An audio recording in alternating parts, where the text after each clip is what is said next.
Olha, quarentena, rigor nas barreiras e suspensão de movimentação nas principais cidades. A gente vai falar agora de como os países estão tentando barrar o avanço do coronavírus. A reportagem é da nossa colega Nani Cox. Vai lá, Bruno. A companhia aérea American Airlines suspendeu 75% dos voos a partir desta segunda-feira por causa da pandemia do novo coronavírus.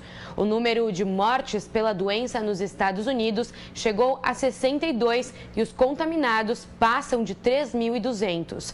A decisão de uma das maiores companhias aéreas dos Estados Unidos foi tomada depois que a Casa Branca ampliou as restrições de entrada para passageiros do Reino Unido e Irlanda.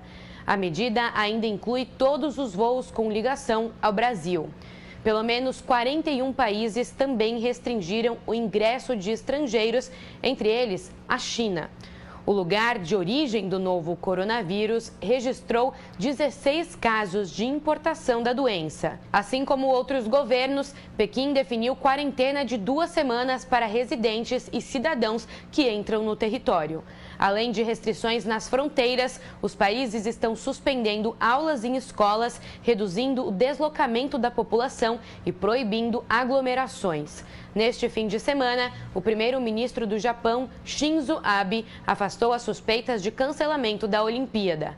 Abe garantiu que Tóquio vai conseguir conter o avanço e sediar os Jogos Olímpicos no próximo mês de julho. Tá aí, vamos lá. Vamos diretamente à Itália agora, que segundo a OMS... o novo epicentro do coronavírus. Segundo um balanço divulgado nesse domingo pela Defesa Civil, o país europeu registrou 368 mortes relacionadas ao novo coronavírus em 24 horas, o que eleva o número de vítimas fatais a 1.809. O nosso contato é com o advogado Maurício Beltramelli, que vive no norte da Itália, onde é a região ali originalmente mais afetada pelo coronavírus. Ele mora exatamente na cidade de Como. Maurício, bom dia. Obrigado por nos atender aqui, por falar com a gente. Quais são no momento os maiores desafios enfrentados pela população? Bom dia, Edgar. Bom dia a todo mundo. Olha, aqui nós estamos presos, né? Presos de verdade mesmo. Se a gente sair daqui, a gente vai preso na cadeia, né? O que a gente... Estamos tendo um pequeno problema aí na transmissão, na conexão com o Maurício. E o que ele estava dizendo pra gente, eu não sei se você está me ouvindo, Maurício, mas é isso mesmo, as pessoas estão presas e sob a pena de serem multadas ao saírem às ruas sem a necessidade máxima ali, premente mesmo, de ir a uma farmácia, buscar um medicamento. Paulinha contou da irmã que vive na Europa em Portugal. E só pode sair se for para uma situação de urgência, né? De emergência, pode né? sair para ir, por exemplo, à farmácia, e na farmácia restrições de proximidade, número de pessoas que podem entrar. Manter ali a distância. Essa manhã eu também falei com uma pessoa que mora em Barcelona, que está também com as ruas vazias, mas de acordo com o que ela me disse, nos supermercados há abastecimento, talvez a falta de carne, ela relatou aqui, mas tem ali, tranquilamente, dá para ir fazer suas compras, mantendo essa distância entre as pessoas, esse número restrito de pessoas para entrar nos estabelecimentos, Edgar. Vamos lá, tentar o contato novamente com o Maurício Beltramelli. Ele é advogado, mora, como eu disse, no norte da Itália já há algum tempo, na cidade de Como, e traz pra gente essas informações. Você estava falando a respeito da proibição de sair, né, Maurício? Acho que só em circunstâncias de urgência e emergência, né? Exatamente. O que acontece é que a gente só pode sair de casa para fazer compra e ainda só um ente da família, não pode ser mais de uma pessoa. Toda vez que a gente vai sair de casa, a gente tem que preencher um formulário dizendo a razão pela qual a gente vai sair, e a gente pode ser abordado pela autoridade policial, e se a gente estiver mentindo nesse formulário, a gente pode ser preso, inclusive, tem 3 meses de prisão aqui. Ô Maurício, que a gente seja preso. Estávamos falando a respeito, até a Adriles trouxe a questão aqui dos mais idosos, né, os velhinhos, que aqui no Brasil ainda não tem essa determinação, mas que informalmente já se sente isso, que a própria população consciente está procurando evitar contatos com as pessoas mais velhas, enfim, com situações prosaicas mesmo, como não deixar o filho para o avô cuidar, né, para levar na escola. Então já está havendo isso. Mas aí na Itália foi uma decisão protocolar do governo mesmo, né? Já que 1/4 da população ali é idosa e estaria contaminada com vírus também. Olha, foi interessante, porque até mesmo eu fui levado a crer que não ia dar nada, que era só uma gripe e tudo mais, até que a gente entendeu que os vulneráveis aqui da Itália é uma população muito grande, né? Assim, um país de gente muito idosa. Então, eu também tenho que fazer o meia-culpa e entender que eu preciso ficar preso justamente para não ser um vetor. Eu não tenho nada. Mas ninguém sabe, eu não posso ser um vetor para as pessoas mais vulneráveis aqui da Itália. Sim. Existe uma previsão para quando vai acabar esse pandemônio derivado dessa pandemia, sobretudo na Itália?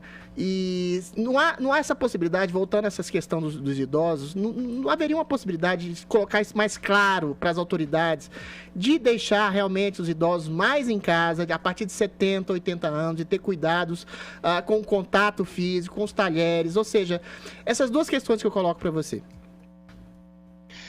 Na verdade, a questão já está posta. Todo mundo aqui está preso, inclusive os idosos, os jovens e os idosos.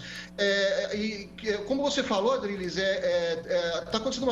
tá muito triste aqui a situação, está bem complicada. Ontem mesmo eu vi um filme de 2 idosos que não puderam ir até a casa da neta que fazia aniversário de 11 anos, enfim, são situações pequenas aqui que a gente vê muitas vezes e que agora fazem cortar o coração, mas a situação está muito triste, as pessoas estão em casa, os idosos realmente estão apartados de todo mundo, não há como fugir de uma situação Projeção assim. De tempo. Maurício, a gente viu pela internet a proliferação de vídeos desses manifestos que estão acontecendo nos prédios na Itália, nas varandas, né? As pessoas saindo para ter uma confraternização cantando, distante, né? Algo de bastante emocionante. Queria que você falasse um pouco sobre esse estado psicológico do confinamento, que já é uma questão bastante discutida aí na Europa. Primeiro, Adriles, a previsão do governo aqui, se não me engano, dia 3 de abril, né? Perfeito. Mas podendo se prolongar, porque a gente não sabe o que vai acontecer. Aí a sua questão, a outra questão, realmente, por exemplo, no meu dia a dia aqui, né? A gente fica preso aqui e eu moro perto de uma rua bastante movimentada que hoje não tem mais movimento. A gente vê o som dos pássaros, até é legal, vá lá, né? O único som que a gente vê aqui passando muitas vezes é a ambulância, a gente já sabe que são pessoas em dificuldade, né? Então, assim, o mais difícil não é pra gente aqui, a gente sabe que a gente não vai ficar doente, é muito difícil a gente ficar doente, porque a gente não é a parte mais vulnerável da história, mas a questão psicológica está muito complicada, né? A gente não gosta de falar muito aí para não assustar os nossos parentes e amigos do Brasil, podem ficar tranquilos, a chance da gente pegar o vírus é muito pequena e a chance da gente se curar, eventualmente se pegar, é muito grande, mas a gente não é a parte mais fraca. O que enche o saco aqui, o que dá nos nervos aqui é justamente a cabeça mesmo, e a gente tem mais 3 semanas pela frente disso. Sim, vamos sobreviver a elas, né? Obrigado, viu, Maurício Beltramelli, falando com a gente aqui diretamente do norte da Itália, da cidade de Como, na Itália, conversando com a gente aqui no Morning Show sobre o coronavírus. Obrigado, Maurício, um abração. André, tudo bem, né? Edgar, deixa eu dar uma informação, juro que não é irônico. Rapidinho. Não é irônico. Uma determinada emissora que abriu ontem fez uma festa para 1.300 pessoas. Ou seja, a gente fala de aglomerações, a gente fala de trens, a gente fala de ônibus, a gente fala de manifestações populares que são absolutamente irresponsáveis, mas o exemplo tem que vir exatamente dos jornalistas que alertam as pessoas, né? Imagina, se não for do jornalista, que diria então do presidente? 1.300 pessoas em festa. Pois é, aglomeração.